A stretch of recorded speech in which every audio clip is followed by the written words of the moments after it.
Mr. Monday traveled down to New Jersey to spend the day with Tony the Goose Siragusa, who is a Super Bowl champion. We want to talk about the Super Bowl down here. Yeah, huh? I'm not reading That anything. wasn't on your notes. That's Yeah, not on my that was- thing. yeah. Super Bowl 53. What do you think about this year? You get the Patriots Same against as the Rams. 52, same as 51. The Patriots. Congratulations. Is that 4 years in a row the Patriots are in there? I don't know. It's nine. All I know is they've been in the Super Bowl nine times. And 11, I got to introduce the Brady Brickyard 9. Prince. We got the Brickyard Prince here too Right there. today. Coconut Harry, Brickyard Prince. All right, so what about the games this past weekend, though? Let's talk about They're these. unbelievable. Unbelievable. Two of the best games, I think, ever. Championship weekend. Yeah, they were great. They were great. Both overtimes, right? Mm-hmm. It was exciting. It was nice to see. It was nice to see. It looked like, you know what that I liked about this weekend the most was it was like old school football. Right. Hard nose. Smash mouth. Yeah. Full backs, tight ends, smash mouth. It wasn't the ballerina. Hey, score 50 points. It was just hard nose, hitting, playing. The officials messed up the first game. No, Yeah, they did. Both sides. So Both sides. It was bad. Both games. I mean, you got to feel bad for New Orleans not being there. Well, the bad thing about it was that call, right? They could have ran the clock down to 20 seconds or something like that, but that was the game. That call was the game. And the officials, I understand about letting them play and everything like that, but the calls that I didn't like were the not calling the pass interference. That was the one with New Orleans. And then with Tom Brady, I mean, if you touch him, you get, roughing the passer. That's ridiculous. That was crazy. He touched his pubic hair and he gets the goddamn call like that. Honest to God. Guy sneezed at him and he gets a He really call. did. He tapped him on the shoulder. He didn't even touch him. Right, and you guys are New England fans. Yeah, that was pathetic. It was egregious. But then that stupid ass, he lines off your offside. Did you see that? It wasn't like he was an inch or two offsides. He was like, He was over. He lined up even with the tackle. Yeah. Like, I know. He And that was a game. That was a game. I mean, there was It so really many was. calls in that game, though, because I mean, there was like the interception they got called back. Yeah. And That was the play. Even both. That was the ways. play. That was the play. offsides. That was the same play. Right? Yeah. Came off Gronk's hands, and the guy, they called him offsides. Hey, listen, you know what? I like Gronk, Edelman. It's third down at 15. It's third down and whatever, and the game's on the line.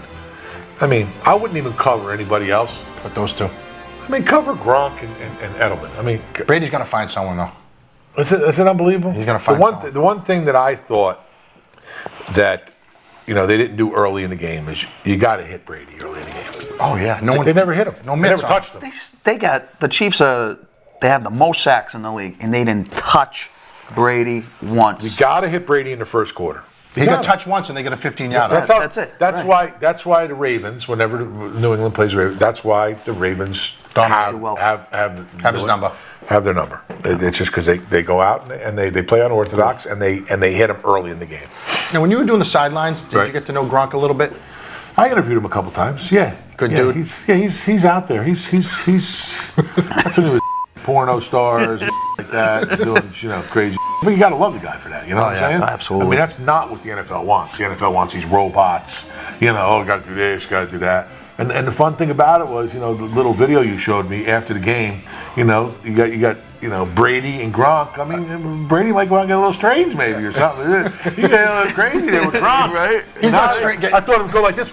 Smell his fingers one time. Maybe he's got a little freaky. I don't know what's going on. Monday. Back in '96, I was with the Colts and we played the Pittsburgh Steelers. And that's remember Slash. I remember that. Remember game. he went out of bounds behind the goalpost, came back in, caught touchdown pass. Yeah. And they didn't have instant replay, so they couldn't replay it. They called it a touchdown. It was a touchdown. Right. I mean that cost us. Was Slash for that Cordell? Cordell Stewart. Yeah. I mean that cost us going to the Super Bowl. I know. I mean the next year they put instant replay in. Right. So you got to have replay. You got to have it. But the thing is, we're so spoiled about everything being precise. The officials did do a good job in the game, except for 2 or 3 calls. Right. That really, and those were the calls that really determined the outcome of the games. I watched that at game speed, the one on the sideline with the cornerback that hit the receiver. Yeah. And you when you watch it at game speed, you're like, all right, maybe it's okay. I couldn't really tell. But then I watched the replay, and you could. Imagine how in the Edelman thing with him touching, it maybe being a turnover. I mean, it was like the ball came like within this. And there wasn't, you could fit like a little slice of mortadella in between there. Not even. Not even. Not even. It's got to be paper thin so you can see through it. But the whole thing is that's if you don't have instant replay, if you don't have super slow-mo cameras, you can call that either way, and no one would even think about, oh, well, it could have been this and that. It's really funny when you watch the games. All the players after the play, they're all looking at the board. I know, The board. I know. The board. Like they want to see, what did I do wrong? What happened? Where did this guy come from? Throw the red flag. Yeah, they get so much information from that board. I mean, you see these new stadiums that are being built. I mean, the boards are bigger and bigger. Look at, Jerry in Dallas. I mean, the scoreboard is. God. People go to the game. They don't even watch the game. They Right. watch the scoreboard. Yeah. It's like gigantic. I don't know, 200 yards long. Some Crazy. It's unbelievable. Monday. Now you were in the Super Bowl. Right. You played. What was it like Super Bowl week? Was that a tough? Crazy week. People looking for tickets. Oh, it was crazy. Was that a lot of aggravation for lot you? of bullshit. The New England's got it worked out already. After 9 times, right. They got to figure it out. It's right after you win, everybody calls you, like the guy, the teachers that you went, that failed you at school. I remember my gym teacher who gave me an F, right? Because he just didn't like me, in gym. How do you get an F in gym? Because I didn't have the right shorts. Back in the day, we used to have to wear gray shorts, and he's like, oh, listen, I told him, go yourself. What are you, crazy? You don't ever call me, scumbag. How do you have the balls to call you and ask? Yeah, asking for tickets, but it was. God, yeah. It's fun. It's fun. All the spotlight in the whole world. I mean, they have the media day where everybody goes and they ask you stupid questions, which is a total joke, stupid. But it's all about just staying focused on what the task is and what you need to get done. That's why when teams have been in it so many times, I mean, New England knows how to deal with that. It's the Rams. I don't know. I don't think there's been a Ram that's been in the Super Bowl. I don't know, but I would say maybe most two guys. I think it can go either way. What's his name? Talib. Well, he's been with us. Yeah. You ever hear him talk? But how many guys really know how to act and how to go? Right. Because there's so many things that are happening. Everybody wants a media interview. Everyone wants this and wants that. You really get a lot better looking. When you go to the Super Bowl, you get good looking. When you win, you're like a fucking rock star. Right. Yeah. Think about the coach now for the Rams. I mean, I was a 6 before we started. Now I'm not. Oh, now he said you grew inches if you have a Super Bowl. Oh yeah. Right? Pishka deal. You're right.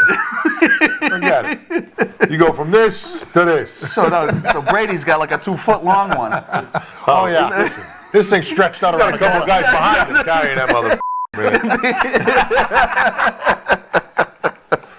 So then, what was really crazy is, I'm calming down, everything like that. I just had to hit on Gannon, that whole thing. So it's 2 weeks after. So we're in the locker room, and everybody's coming in, and everybody's getting ready and doing their routine, right? I was wore my Mickey Mouse shirt, went out early. That's right, yeah. Kicked the field goals, do all my and I come back in, and the coaches are all over, and all of a sudden one of the trainers come over and go, hey, listen, coach wants to see you. Okay. So I get up, and Brian Billett brings me in and he goes, hey, I want you to lead the team out today. I still get it's chills. Like, you want to what? You're going to lead the team out. And I was just like, all right, here we go. It was pretty funny. So I'm sitting there and I'm just like, trying to relax, and all of a sudden, now they're doing the announcement, and they're going to announce me first. And now you're Baltimore Ravens, everything like that. And I'm like getting ready to go, and this guy goes, and he goes like this, he goes, hold back, and he touched me, and I was like, he put his hand like across, and I go, don't you ever touch me. And I just went like that, and he was like, I was in the zone, like, right, don't listen to me. I am in full attack mode. Like, I don't care who it was. A little 2-year-old could have came up to me, and I'm in such a zone that I would have like just snapped it. Like, you're like, you have to get into that frame of mind. Yeah, right. You know what I'm saying? So, and I just let go, and then they announced me, and I ran out, and I was just like, all right, this is big. You know what I'm saying? You heard them thinking big roar like that. And then I went over to the sideline. I just got down. I just got on the bench, and I'm just like, Then we stood up for the national anthem. Everybody stood up for the national anthem. Right. Let me put that one more time. Everybody stood up for the national anthem. And they still should. And nobody moved and nobody had a hat on, and you should stand for the national anthem. I agree. 100%. I agree. Because you're representing more than just football. You're representing everybody in the country. Because when the national anthem plays, that's when now it's real. Now it's like, so you had to still calm yourself down for that, because after that they had a bunch of introductions and, oh yeah, this guy's this guy's that. So it's all about staying calm. What's your guys' predictions for the Super Bowl? You, Coconut, what do you think? I like the Pats. I really do. I can't go against Brady. What he's done, I can't do What do it. you get for final score?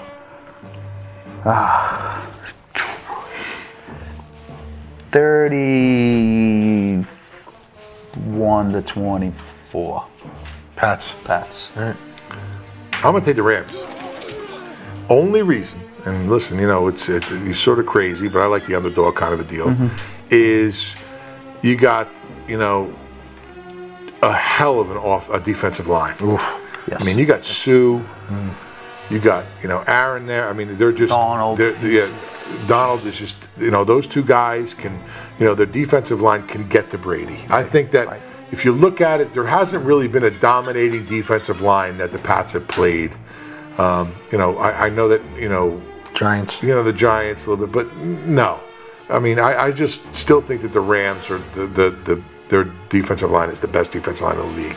And I just think that if you can get to Brady, like we talked about earlier in the show, if you can get to him and disrupt him a little bit and hit him, he doesn't like that. He doesn't like that. They just, offensively, they got a solid run game. So we'll see what happens. But I'm going to say it's a 3-point game. I would, if you get 3.5, I would take the 3.5. Not like I gamble or anything. It's 1.5. Hey, the Pats open as dogs, 1-point dogs. Now now they're favorites by a 1.5. 2-point swing.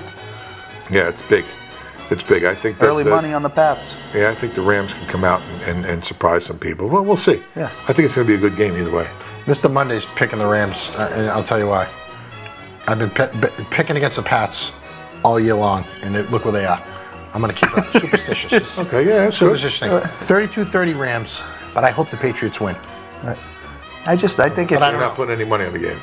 Yeah, I'm going to take the points. Are you? Monday! Thanks, everybody. Be good. Mondays! Kiss my ass! The best day in the week! the best. All right, we're done. Wrap it up, Stu. I love Monday!